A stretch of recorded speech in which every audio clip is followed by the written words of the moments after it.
શક્તિ અને ભક્તિના મહાસંગમ સમાન અંબાજી ખાતે આગામી 20 થી 26 સપ્ટેમ્બર દરમિયાન ભાદરવી પૂનમ મહાકુંભ 2026 ભવ્ય રીતે યોજાશે, જેમાં રાજ્યભરમાંથી રેકોર્ડ બ્રેક 1685 પદયાત્રી સંઘો ઉમટી પડશે। મંદિર ટ્રસ્ટ દ્વારા 29 સમિતિઓની રચના કરીને પગપાળા આવતા માઈ ભક્તો માટે સુગમ દર્શન અને શ્રેષ્ઠ સુવિધાઓની તડામાર તૈયારીઓ શરૂ કરી દેવામાં આવી છે। 7000 જેટલા પોલીસ જવાનોની સુરક્ષા અને 16 ઝોનમાં રાઉન્ડ ધ ક્લોક મોનિટરિંગ વચ્ચે વહીવટીતંત્ર સજ્જ બન્યું છે। ત્યારે પૂનમિયા સેવા સંઘની વાર્ષિક બેઠકમાં ભક્તોની અગવડો અને વીઆઈપી કલ્ચર દૂર કરવા અંગે પણ વહીવટી અધિકારીઓ સમક્ષ ધારદાર રજૂઆતો કરવામાં આવી છે।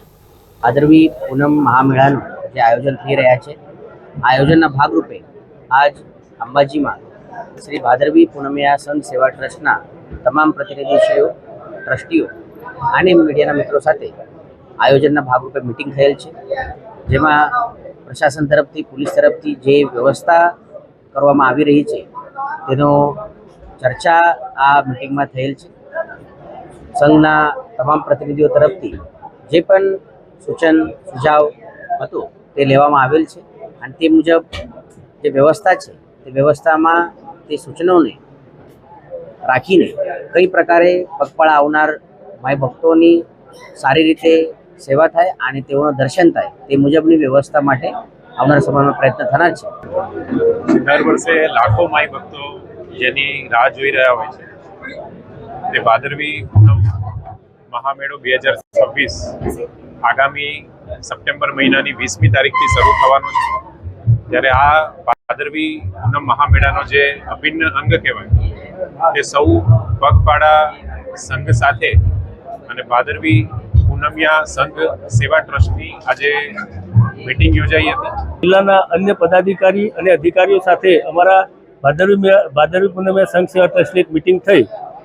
અમે એવું ઈચ્છીએ છીએ કે ગત વર્ષે જે અનુભવો થયા અમને એમાં ટ્રાફિકની સમસ્યા અને વીઆઈપી મુવમેન્ટ હતી, એના કારણે ખૂબ જ તકલીફ પડેલી। તો અમે આજે એવી રજૂઆત કરી કે પગપાળા જે સંઘો ચાલી રહ્યા છે એ સંઘોને પૂરેપૂરી સગવડ મળવી જોઈએ, વીઆઈપી મુવમેન્ટ બંધ કરવી જોઈએ અને પાસની જે વ્યવસ્થા છે એ સુચારુ રૂપે વ્યવસ્થા થવી જોઈએ। ભાદરવી પૂનમ 2026ના મહામેળાની અંદર આજરોજ અમારા ટ્રસ્ટ દ્વારા પદયાત્રા સંઘોના સંચાલકો બોલાવી અને પ્રશાસનના અધિકારીઓ સાથે જે વિચાર વિમર્શ થયો એમાં દર વર્ષે પડતી તકલીફોમાં સ્વચ્છતાનો અભિગમ ફક્ત બનાસકાંઠા જિલ્લો નહીં પણ સમગ્ર ગુજરાતમાંથી જે જિલ્લામાંથી સંઘો નીકળે છે એ બધા જ જિલ્લાની અંદર રોડ ઉપર સ્વચ્છતાનો અભિગમ અપનાવવામાં આવે એવી આજે અમે માગણી કરી છે।